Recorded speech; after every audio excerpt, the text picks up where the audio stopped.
the differences of work culture in India and abroad. As Chef has also worked in India and Australia and other places also, so he understands better. So he can tell us that how different is the work culture, and we'll be also knowing whether this hotel management is going to the BSc course what IHM is offering is sufficient to become a good chef, or we have to do some extra course or higher studies, and if we do, from where we'll do, and if we do, if we prefer to join in some college in Australia, what all are the better colleges, and we'll be also discussing if somebody is really interested to join and work in Australia, what all things we require to do. So over to you, chef, and once again, warm welcome. Thank And you. we are very proud to have you, being a person from Odisha, especially being a Odia boy, achieving these heights and making every one of us proud. And uh, let's start our session. Over to you, chef. Thank you so much, Sudhir, and a very good afternoon to everybody from Australia, and good morning in India to everyone. And it's absolutely a pleasure to be a part of this session, with the fellow teachers and everyone who contributed to achieve what I've achieved in my career, and thank you for everything. Okay, so we have prepared a small presentation, in the sense of questionnaire that will keep me going within this presentation. So we'll be talking about the presentation of food and aspect of molecular gastronomy and so on and so forth. So I'll try to open up the presentation.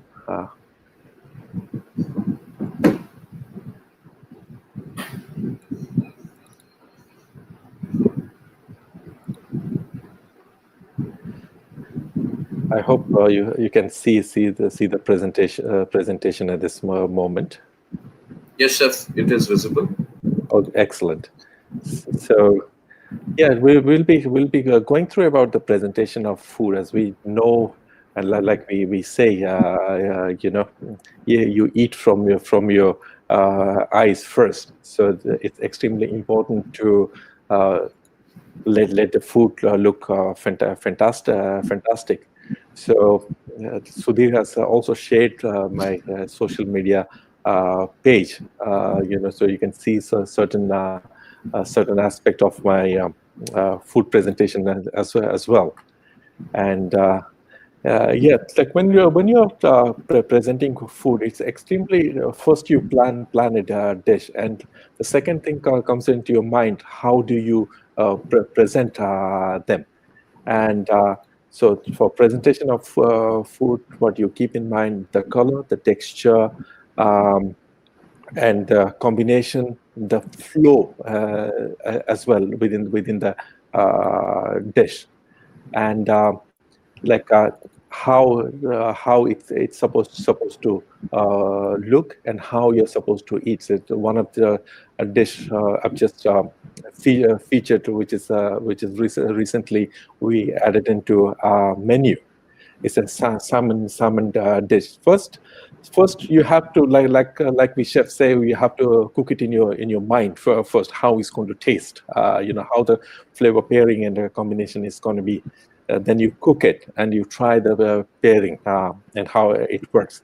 Then you start planning out how it's going to look within the plate. What I do is I draw a picture. So what kind of plates I'm going to use, and then take it from there. And like if you're taking a round plate, you just place the what you call it, items, the way the salmon is going to be, and where the leeks are going to be, or where the purees are going to be, and then you start the flow as well. So there, I hope you can see the presentation now. Yes, sir. Yes, chef, it's visible. Okay. I'm not able to scroll the presentation. I'm not sure why. If it's okay for you to share, that's going to be great because I'm not able to scroll the presentation. Right, right, chef. I'll share for you. Then I So can can I can stop sharing. yeah, then I can run through as well to the second page and so on and so forth. Right. So I have a printout of the presentation with Is it? me. So Yes. Yeah. Yes, chef. Is it visible now? Visible to you? I I cannot see it now. Just a second. I can't see the presentation at this moment.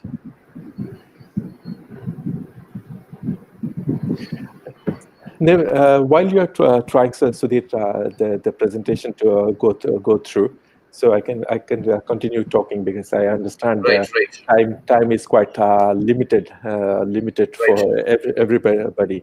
The presentation of any dish, guys, I'll start again. The color, the texture, the combination, the placement, the flow. Well, that's very important. I hope I'm not complicating. And to be honest, that's what you keep in mind. Every plate, every dish has a story to tell. About the ingredient, about the dish, and what you want to present. Uh, you know, yes, I can see the presentation now, which is fantastic. Thank you. And yes, once you decide like what dish you are presenting, then you just start placing them in the plate and see how it looks and how the flow is. It's not necessary the food has to be hot and everything. You're just working out the placement of everything. And then if you're satisfied that it looks great and it flows, that how you're supposed to eat that dish. First you start from component number one, then you go to the component number two or component number three, and that's how it's placed.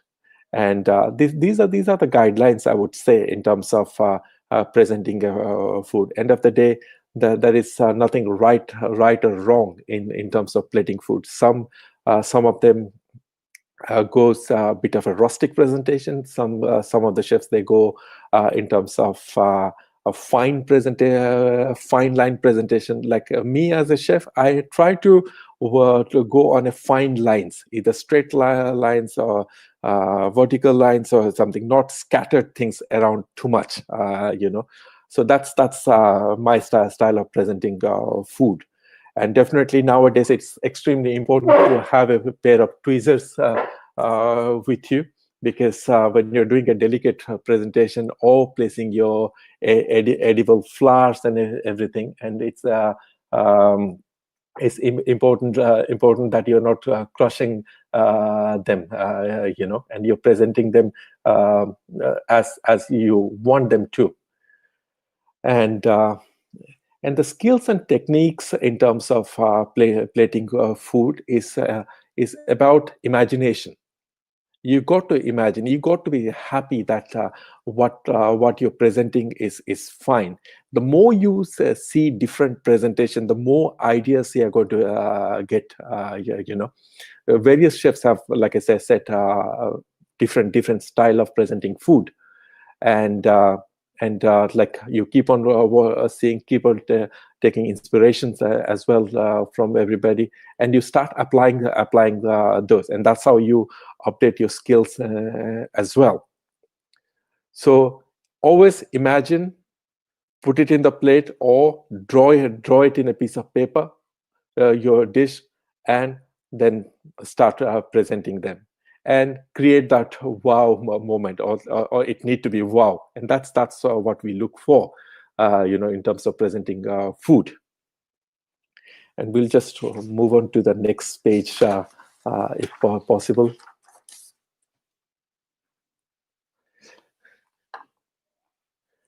And yeah, with that, when we spoke about presenting food and texture, the texture can be a puree. A texture can be a coarse one. A texture can be a powder or a sauce or a liquid or a smoke or a foam. Yeah, that these are the aspect which is also important in plating food. And molecular gastronomy, I know the young chefs are absolutely keen on molecular gastronomy, creating those spears and espumas and changing the texture and presenting of food. And like when I was developing my career as well, we used to be absolutely uh, motivated or take the inspiration when you used to see the food from Ferran Adria or Heston Blumenthal and all these chefs who got the evolution into molecular gastronomy. And so we started learning those techniques or how to use them. Mostly in the using the molecular techniques, you create certain texture or flavored texture of food, and the texture can be a foam, or you call that a espuma. The texture can be a crumb, like you can do a ice cream crumb using dry ice or liquid nitrogen, like a kind of a granita, and you can make a powder.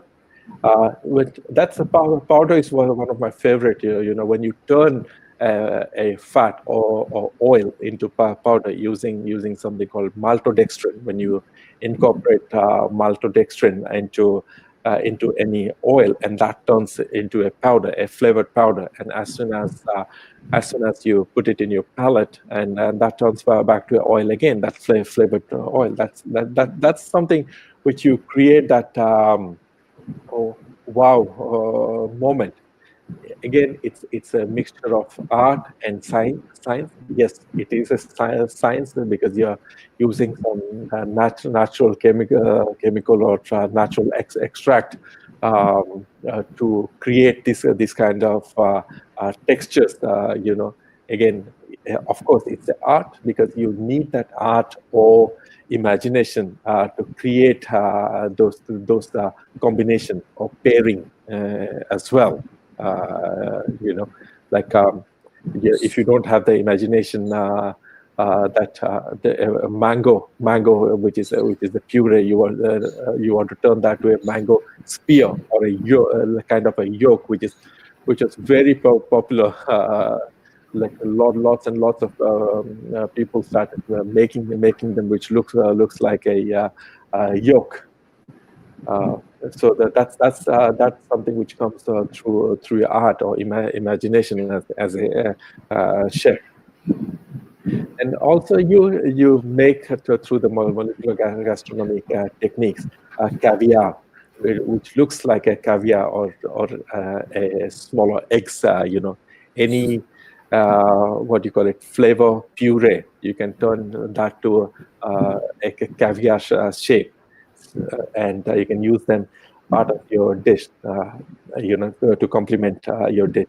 There are a lot of restaurants around the world, the Michelin star restaurants and celebrity chefs. The complete menu is based on molecular gastronomy, the foams, the espumas, the crumbs, the spears, and so on and so forth. And um, Heston Blumenthal's restaurant, they talk about using the senses, the smell, the sound of the sea, and something looks something and tastes something else, like the meat fruit, which looks like a fruit, but it's a meat. And then these are the things which create that wow moment using this technique.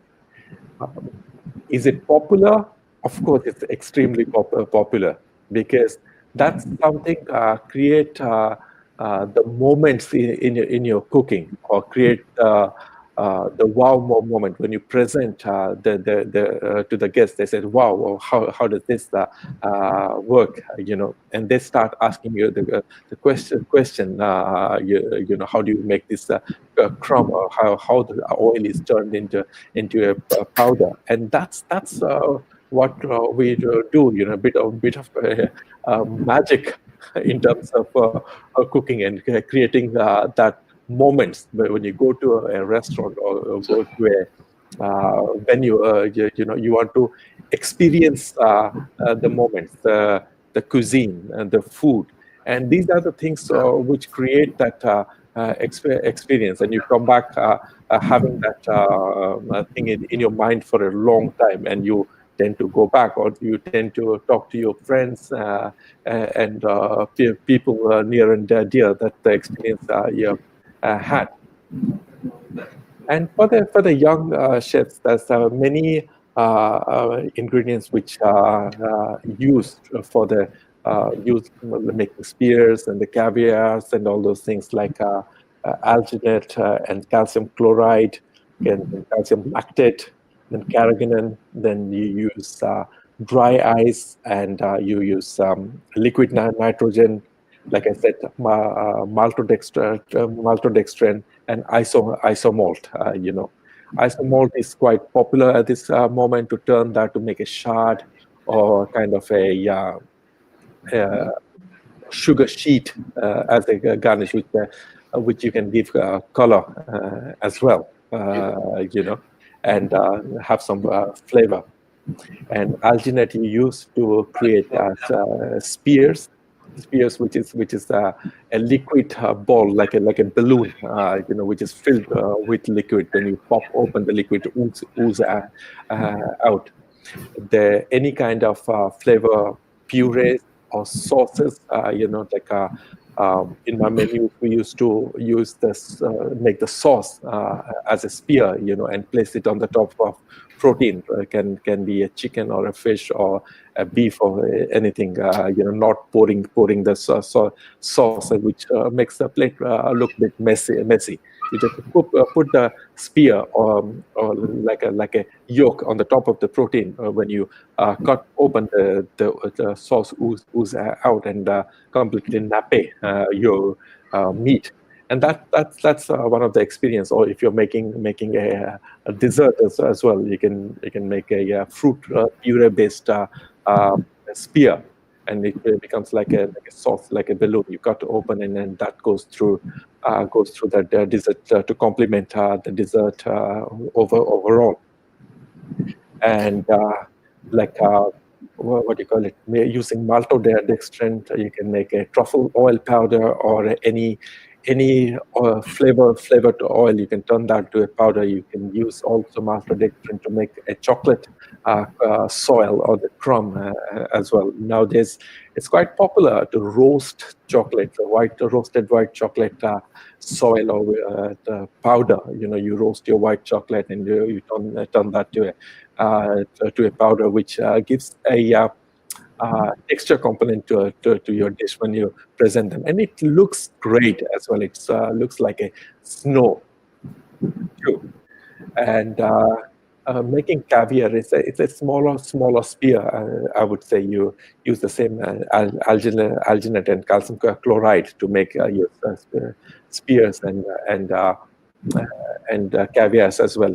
You must have seen in the YouTube video and everything, chefs using syringes to put drops and drops and drops, and creating those caviar.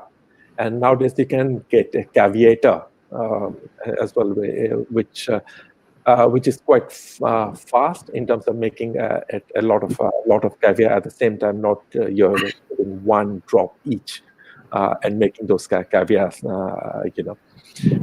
and espuma, or the foam, which is quite popular as well. You use a siphon or a cream gun, which you must have seen many cafes and Starbucks. They use for whipping cream. They put the cream and use the nitro charger in there to create that whipped cream. They use the same siphon to create espuma. So which in our menu we make a pina colada espuma. We serve it as a cocktail canapé as well. We make pina colada and add a touch of carrageenan in there, and very little bit of xanthium gum. Xanthium gum is a gum used as a cold thickener, because in cooking school you learn the cooking techniques, and um, where you use roux to thicken your sauce, but it has to be a warm sauce. But thickening a cold sauce or a dressing nowadays is quite easy. You use a touch of xanthium gum, which many years ago was getting used in the commercial food industry, and now it has got into our what you call it, kitchen as well. And like after I go through all these points, I'll share some pictures as well, and explain how those aspects of molecular techniques are used in presenting food or creating the dishes uh, as well. So yeah, using the siphon, you can create a espuma. Just use your nitro charger, and what you call it, then just dispense as a espuma. And Chef, I'm audible. yes, you Chef, are there. I can hear you. sorry to interrupt you, Chef. If you want to share some pictures while discussing on these, so by the time you share, I have one question to you, Chef. Yes, please. Uh, as in India, the molecular gastronomy is slowly getting pace and getting popular, but still there is a lack of professional who can actually teach. And if we see our syllabus, we don't have molecular gastronomy as it's the trending nowadays. So if you want beautiful picture, chef, Thank you. if you want our student to practice few of these molecular gastronomy, some dishes which are made with molecular gastronomy with minimum budget. So can we have a small notes kind of you from your side after the session, which we can Absolutely. share with our student? Absolutely. Actually, I am holding my notes, which I'll definitely be happy to share as well, and with some recipes too.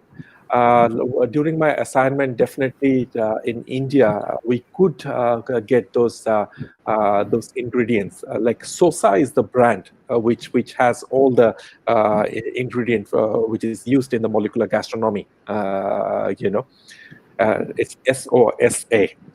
So you can get them. It comes in it like a 250, 300 grams packet, and you can use them, which I'll be sharing the recipes.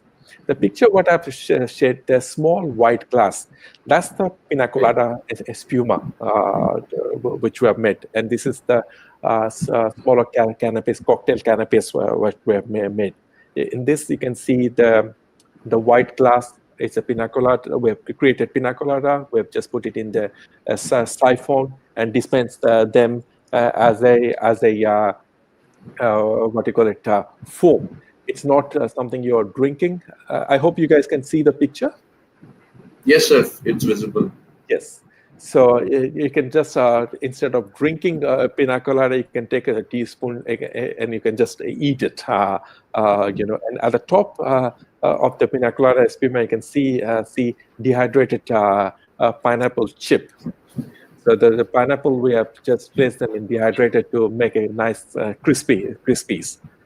And the black color caviar, you can see in watermelon, and that is a compressed watermelon. So what we have done to watermelon, we have just added some tarragon and some champagne in there, and vacuum pack them. So when you vacuum pack the melon with any liquid, what happens? It sucks into to all the liquid, the champagne in there, and we have made a fruit caviar which is on the top as garnish. And Chef, after seeing this, I really want to taste. A couple of times I have already tasted because I have attended molecular mixology because I am from F&B background. So yes, I just want to ask another question.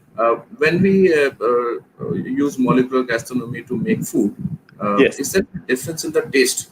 Though it's very nice looking, the taste, are we compromising with the taste? Not at all. Not at all. That's a fine balance. What you use in terms of balancing the flavor.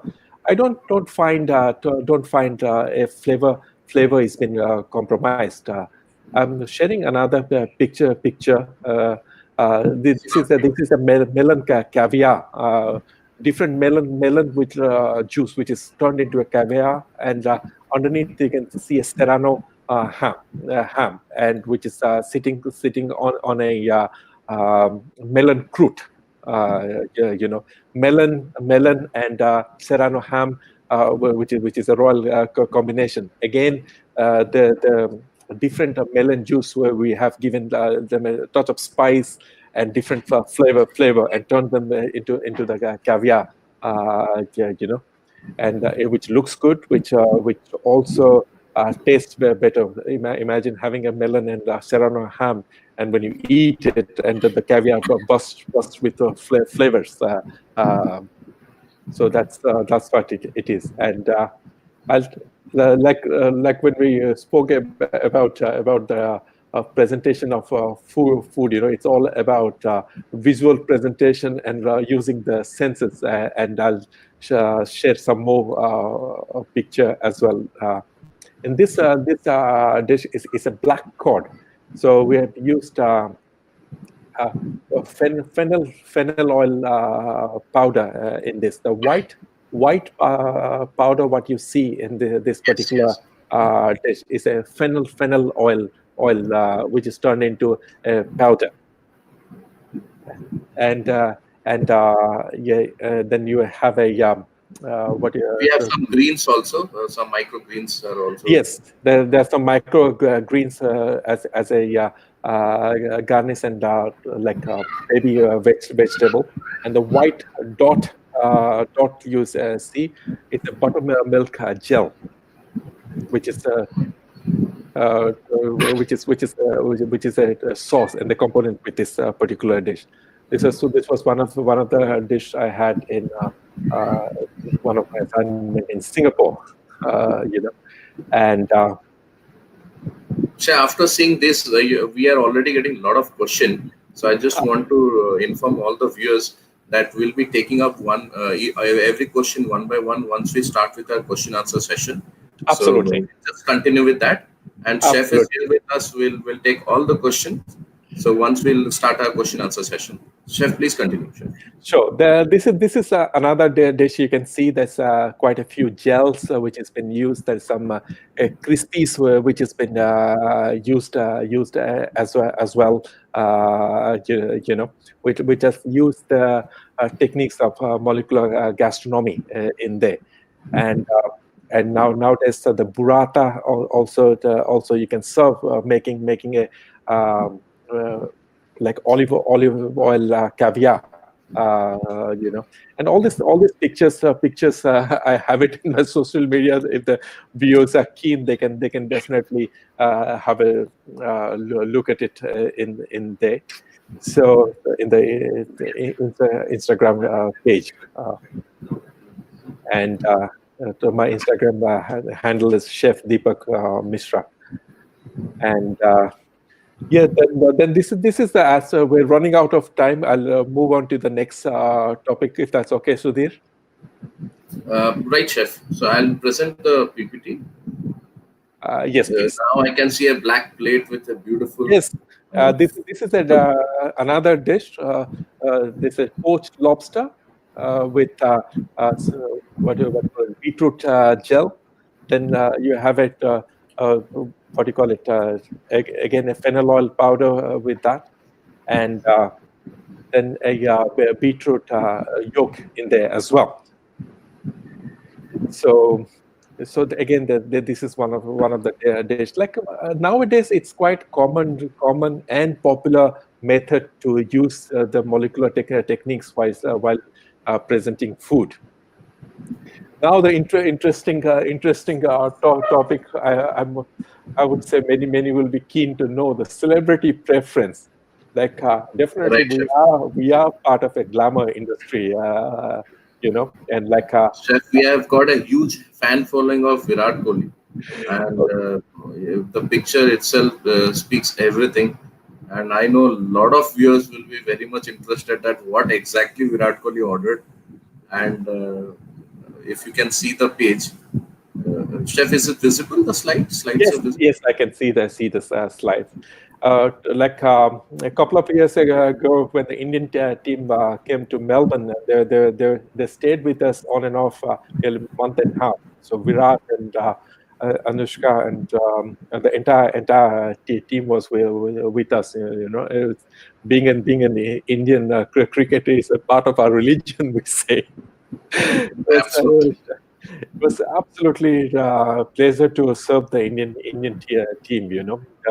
The food preference wise, it differs. The celebrity can be a sports star. The celebrity can be to the entertainment industry, and Virat and Anushka, they're part of both the industry. Sports and entertainment industry.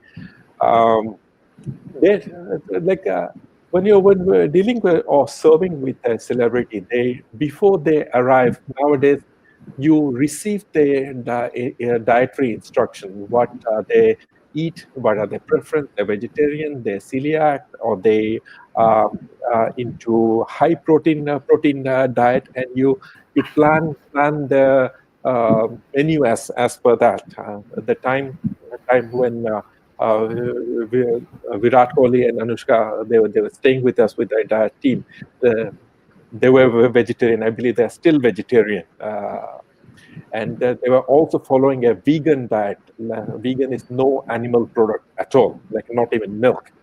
Uh, uh, I saw you making one cake or something celebrating Virat's birthday. So Yes, how yes. And if you Virat was very kind enough to share in his Instagram holding the dessert plate what I sent to his room. It was for the New Year's Eve. The amenities which I sent to his room. And the next day when he was in the restaurant, I asked him, I know, Mr. Kohli, you're in a strict diet. Did you managed to try a bit of the dessert? We put a lot of love and passion towards and what you call creating this plate together. He said he did try the dishes, which is absolutely a pleasure, and I was really happy. And yes, Chef, they did these Indian celebrities when they go there and they ask for Indian food in a Western style or in a have you done yes, sending them Indian food they want to They, have or they, something? they definitely prefer Indian food. Like Virat and Anushka, they are vegan. In terms of serving Indian food and vegan, which is fantastic. They love South Indian food for breakfast. And I used to work at the Langam, which we had a separate Indian kitchen, and we could prepare the Indian item without any animal product or cream or milk or anything. And yes, we coming to your question, definitely the food was prepared in a Western touch in there.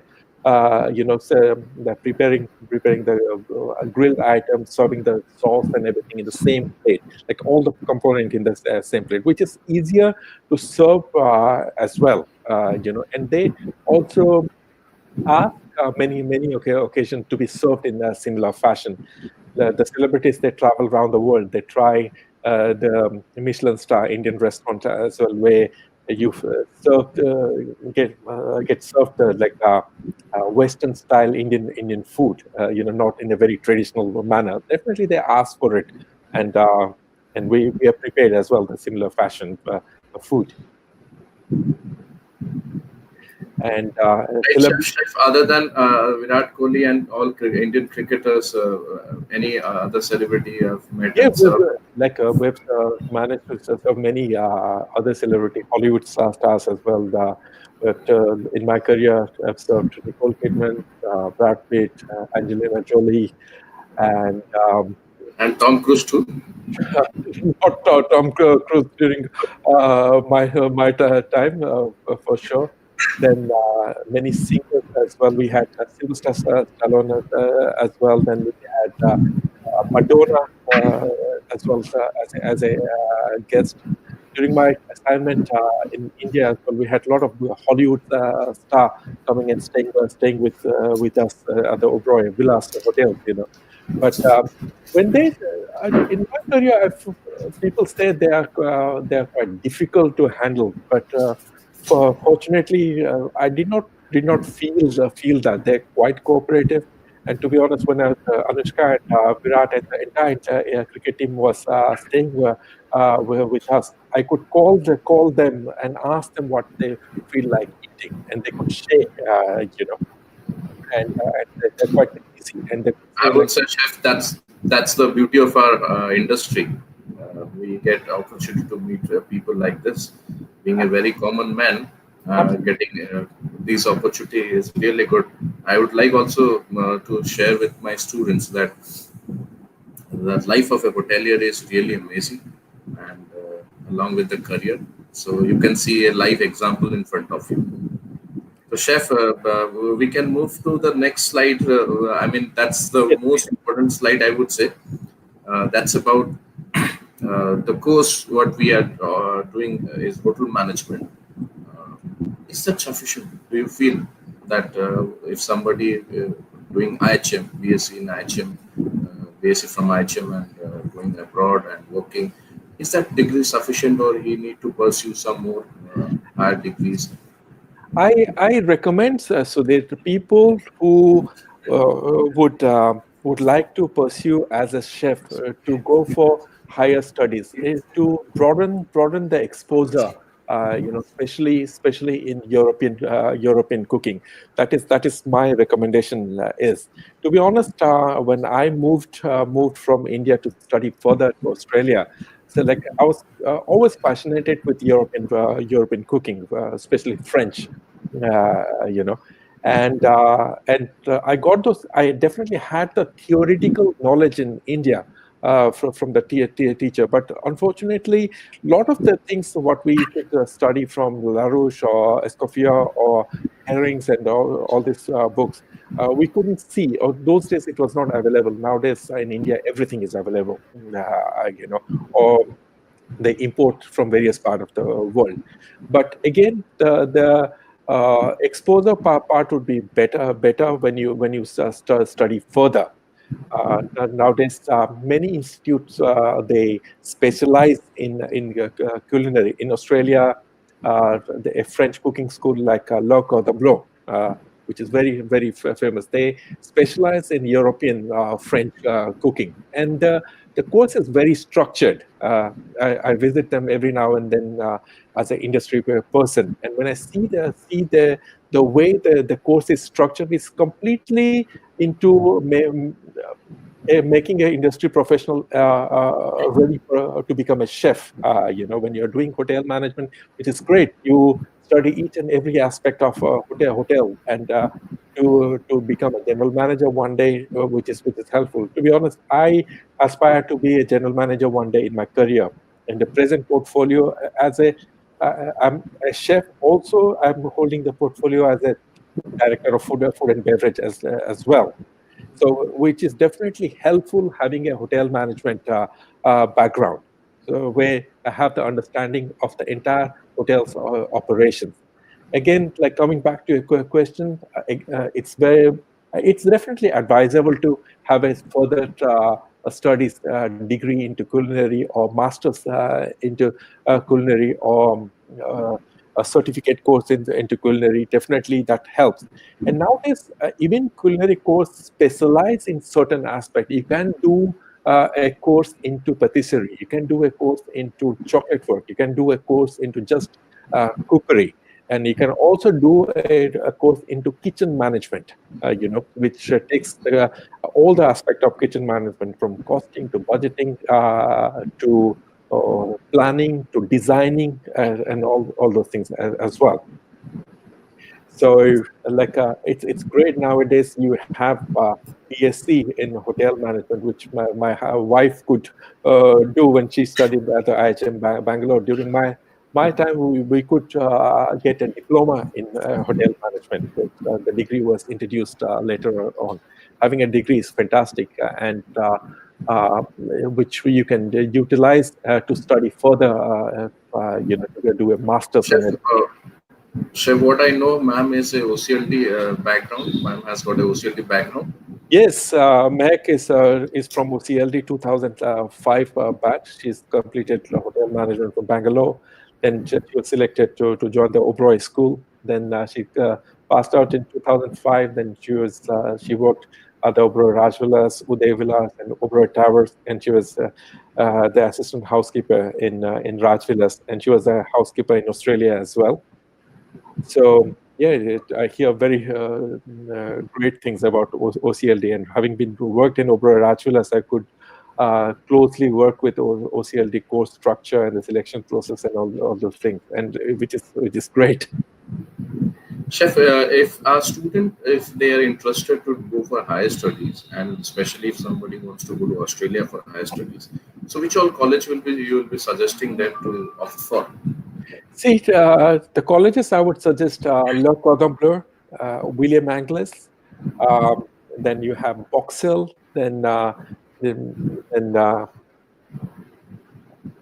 there's few other colleges coming in terms of chocolate work. There is Savour Chocolate in Sydney. They do well, and Holmes TAFE, they offer quite a lot of courses as well in various part of kitchen.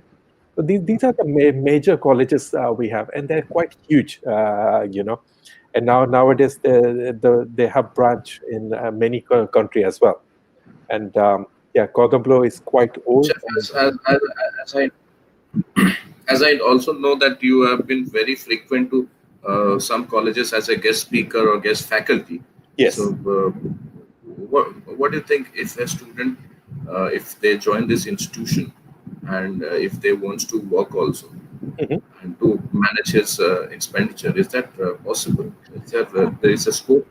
Absolutely. Like when I came here as a student on a student visa, we were allowed to work 20 hours a week, as it was not a master's course, So we were working 20 hours a week, and during the holidays you can work full time. So yeah, so definitely that supports your education. If you're doing a master's degree, your spouse can, if you're married, your spouse can work full time, and that also Okay. help. And it's quite flexible, and definitely you can support your studies. Why not? Right, Chef. Thank you so much for this all information. So we'll move to another slide. That's also another very interesting slide. Job Sure. opportunity outside India. So in that, I would like to ask you a question like, if you have seen the work culture in India, you have seen the work culture in abroad, and how different it is, and you can, if you can share some pros and cons. See, the working culture, India and abroad, is definitely uh, different. I would say, in terms of manpower, in terms of structure, which is quite different. In working in overseas, in kitchen, you will not have find as many chefs that you find in India, because the wages, the labor cost is quite high, and its labor cost is one of the significant component of any business in overseas. So productivity is what we speak all the time, with utilizing the lesser manpower and maximizing the productivity. That is one of the difference you're going to find in terms of working in India and working in overseas. Um, and rest, I would say more or less the same. Yeah, because my last assignment in India was not, I would say, nearly 10 years ago, and I speak to many of my ex-colleagues or friends in India about their work in the kitchen. It's quite modern at this moment. You name the equipment, it's available in India. Yeah, like the major two different difference you will find is number of people. That is number one, and availability of resources.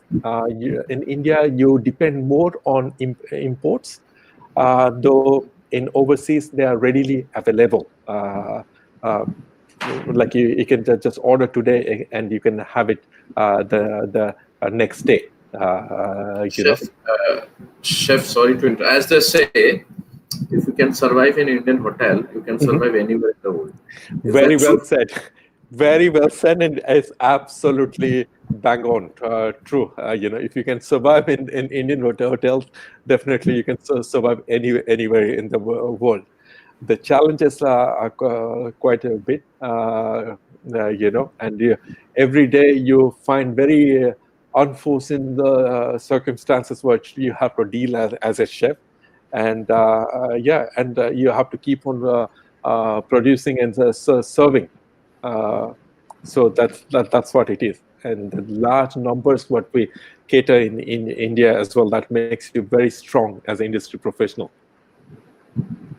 Okay. So, if chef somebody wants to apply for a job in Australia, Mhm. so what are the different ways?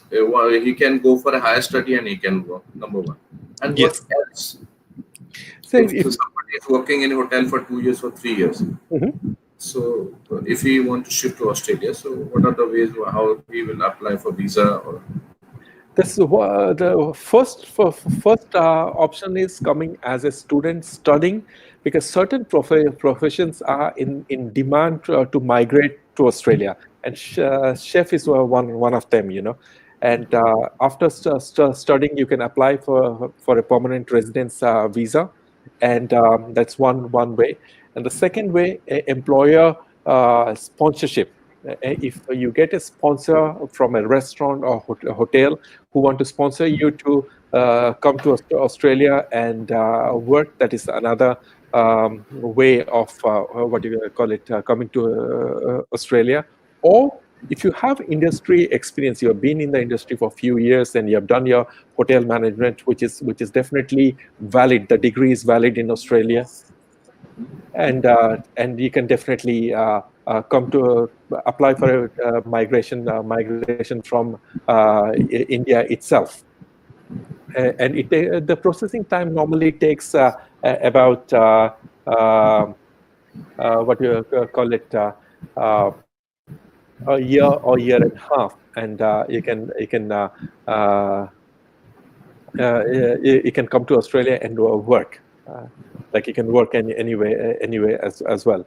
And many of the states in Australia, they are also offering sponsorship to come and work in that particular state. The condition is to work in that particular state for a couple of years or so. Then you can move anywhere in Australia and work.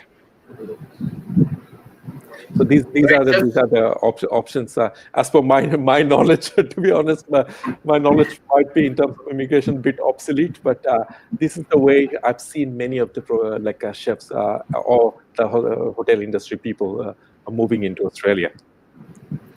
Chef, if we'll continue, I think we can continue for hours. And I know we have actually touched all the aspect according to our agenda. So now I would like to move to the question answer session. Sure. So we have received a lot of questions from our viewers. So the question will be discussed and asked one by Mr. Avinash Das sir. And yeah, let's see. Over to you, Avinash sir. Hi, Avinash. Uh, uh, Hi, sir. Sudhir. Thanks, Sudhir. So I think many of things is already discussed by Chef, but we take only 5 or 4 questions from the chat box. So first question from the Chef Someone who is our food production faculty. how molecular gastronomy benefited to fight for the obesity. Can you repeat the question, please? This question from our one faculty member, Chef Sambit Suman, how molecular gastronomy benefited to fight with obesity. Obesity. In terms of fighting obesity, I wouldn't know. If you stick to the fine dining food portion, which is not huge, if you stick to those portions size, definitely you'll be losing quite a lot of weight for sure. And just to add on, obesity is not for chefs. Sometimes my wife says, looking at my food, where is the food? Because it's all smaller components and everything. Where is the food? So you stick to the portion. Definitely, it's you'll be fighting with obesity and you'll be losing weight as well. What? And you can enjoy the whole 17 course or from the French classical menu, Yes. So second question from another chef faculty also. Okay. This is from chef Deepak Mishra. How this molecular gastronomy beneficial in terms of nutrient provided by foods? In terms of nutrients, see, any dishes you plan that has got a texture you want to achieve, whether it's a gel or a puree, in terms of using the molecular gastronomy. In terms of nutrients, it's great, and it's going to be it will be like appealing. There's no health compromise as such. It's all natural, and when the food looks good, even if it's whatever it is, you'll feel like eating them for sure. So definitely, in terms of nutrients, it's a great tool. Imagine when you're turning a liquid to a gel or a foam, it's much more appetizing and much more interesting to eat. Yes. So another question from south part of India. Hello. Yes, Avinash, I can hear you. Another question from south part of India. Yes. From Sankaranji. Is our Tamil traditional cuisine have demand how to make aware of it? Is egg veg or non-veg? Long time debate. What is your perception? Veg or non-veg? I'm married to a Jain. To answer your question, I'm married to a Jain. My wife is a Jain and is a very strict vegetarian. And me being a chef, I love my meat. My 5-year-old son, he calls himself I'm a carnivorous. He loves his chicken and meat. So it's a debate. Your preference. What you prefer. To be honest, the Indian cuisine is huge, vast, and it has got a lot of respect worldwide in terms of the cuisine style, the heritage, it's versatile, So there is no hard and fast rule or which is popular. Whatever you enjoy eating, that's popular. Now more and more people are becoming vegetarian and vegan. For a vegetarian or a vegan, Indian cuisine is absolutely like a sea, having millions of choices, And to be honest, I feel proud and blessed to be an Indian, knowing the Indian cuisine, which I use an aspect of Indian cuisine in my food as well. This is a long debate. Being a Udia, can you tell me one of the favorite dishes? I mean, vegetarian dishes. Dalma. What you miss? Of course, dalma.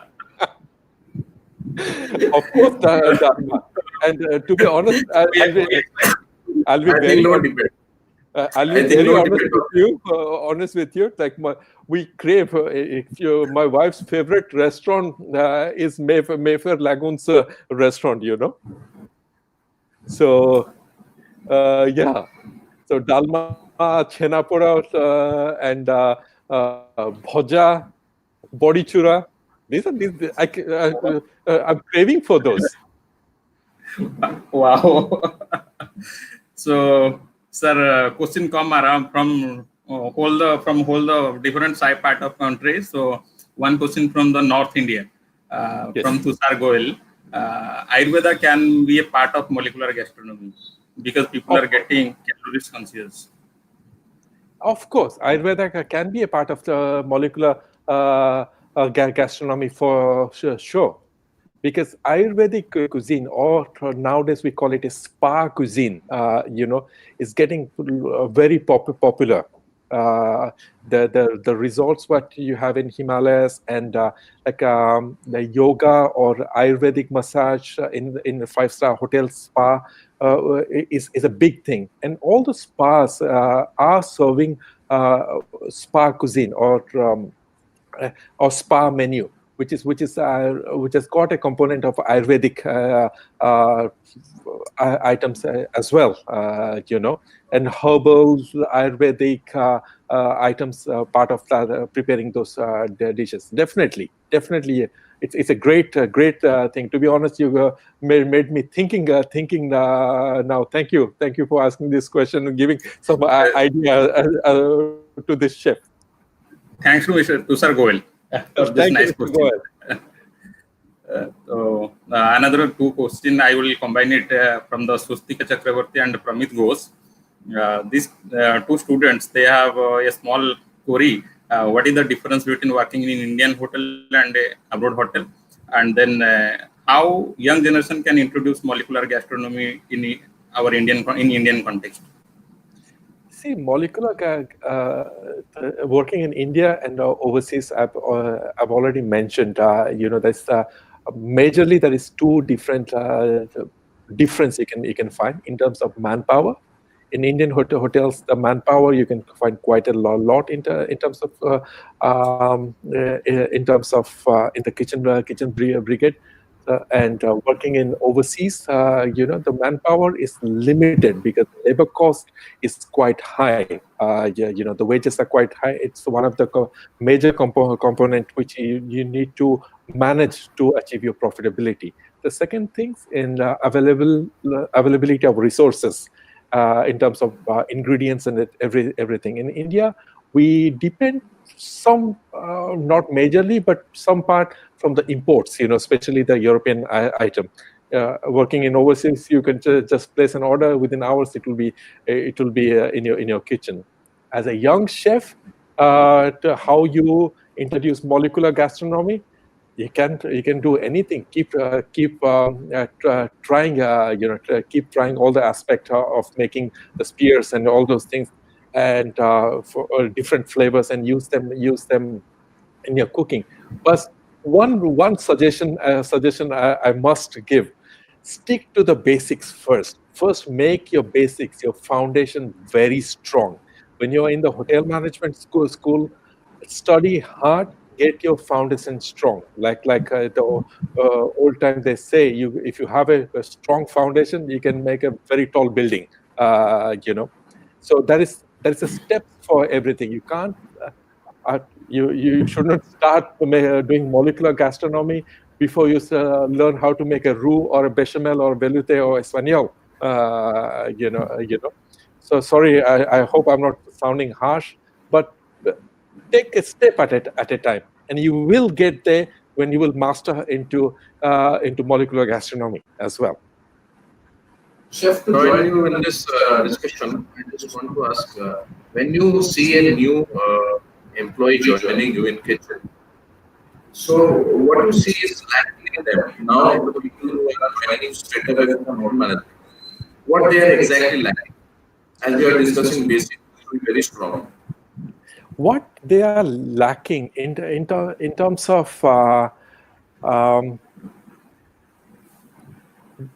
they don't have patience. That's one thing I would say. I would give this this thing to the social media and the television shows and the master chefs and everything. Everybody want to become a master chef straight away, and like the question came in about the molecular gastronomy. When the young chef join the kitchen, straight they want to create that Michelin star dish, rather going through the steps to learn doing the mise en place, to become a ladder chef, to a chef de sauché or the rôtissier, or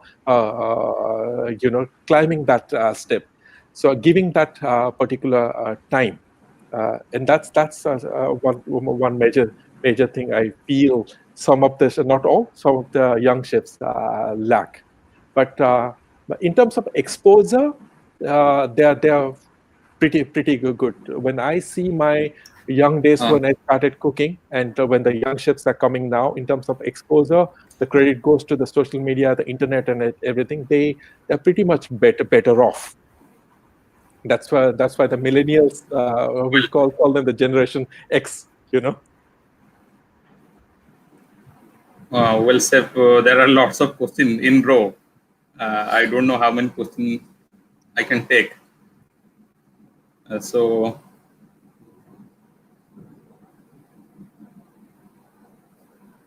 there is one question from Poojan Upadhyay, again from the eastern part of country. Okay. Chef, how do you pair wine and molecularly enhanced food? How you pair wine and molecularly? Yeah, wine with molecularly enhanced food. Okay. So same question. There are also same question. Molecular gastronomy that help moderate art of plating. Same type of question from Poojan Upadhyay and Rahul Gupta. When you're pairing wine and food, you're pairing together whatever goes well with that particular wine. Once you decide that, and that particular food, you can use the molecular gastronomy to create different texture. Let me share one of the picture to explain.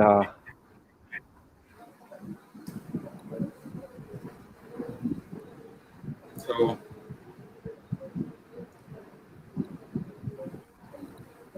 last question, I think, from this is one of the dish, braised wagyu rib, and this was paid for one of the red wine, local red wine, and the green dot, what you can see, it's a gel. Chef, we can try once again. Sure. It's not coming.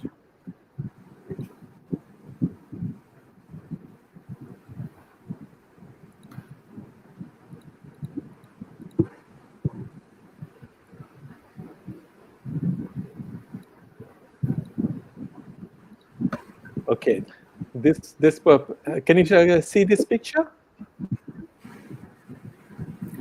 Not right. No, chef. I think it's giving.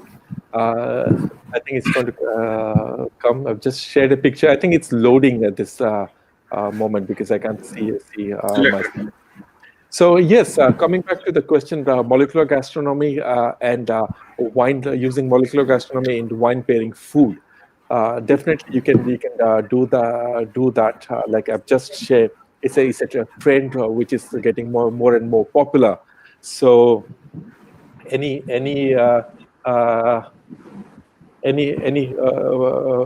you call it, the dishes that you create, and you just use the aspect of molecular gastronomy to create the foam, or create a spear, or anything, and it sense the difference, and it looks much more presentable and elite as well.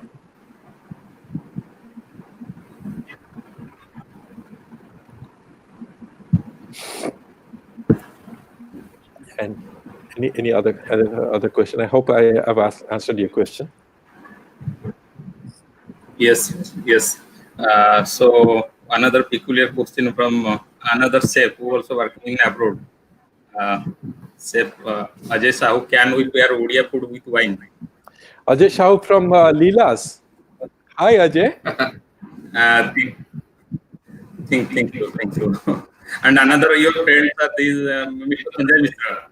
Okay. Well, hi, Sanjay. Yeah, Ajay is a great We were very happy to see. Oriya chef. His cuisine is very good. He's doing really justice to Oriya food, taking it globally. You definitely can use molecular gastronomy into the food you're creating, Ajay. And definitely, you can get in touch with me separate. We can discuss for sure. It will be absolutely a pleasure to help you out in that regard.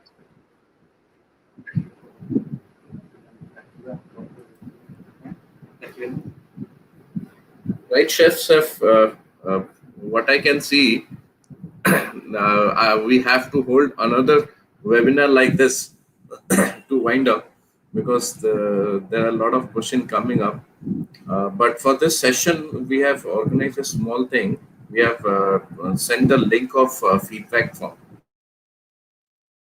Viewers, I would like to request you. So please fill up the feedback form, which will help us to organize further in future that what all topics you are interested, and we can ask chef to work on that. And we'll be also sending you e-certificate for your kind feedback. Thank you all. I hope I could contribute Chef, a bit. I think Avinash sir wants to say something.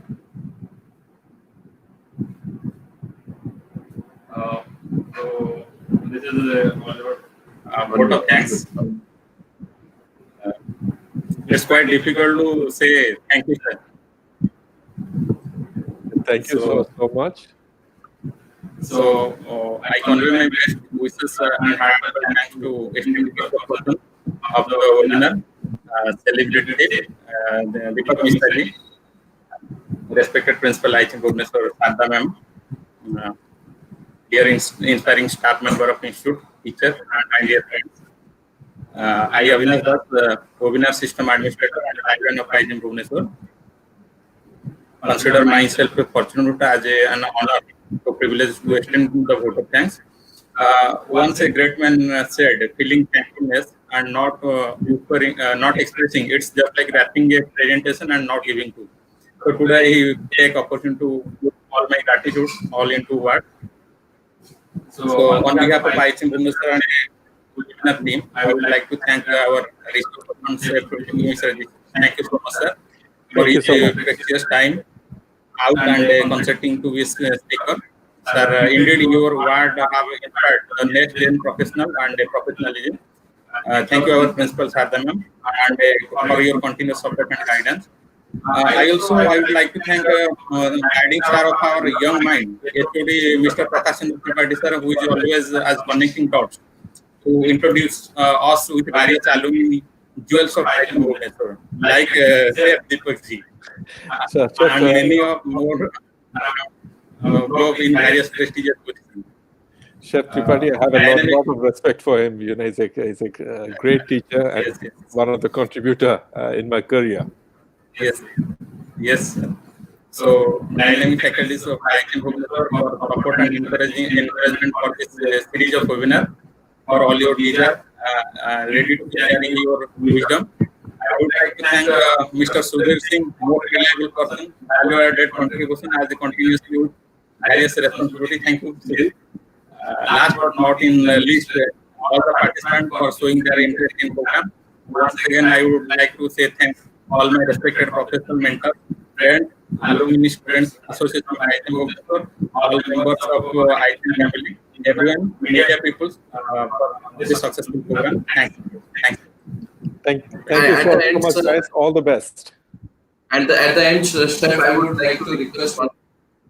Whenever next time you're coming to India, please visit our college so that we can have one small event with you, so that what we have seen practically we want to experience, and it will be honor for us if we get the opportunity to serve you as our guest.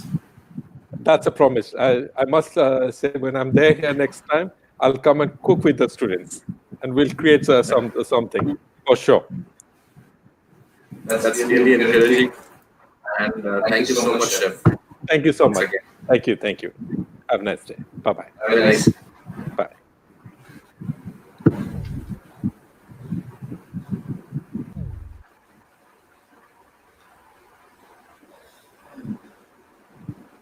So.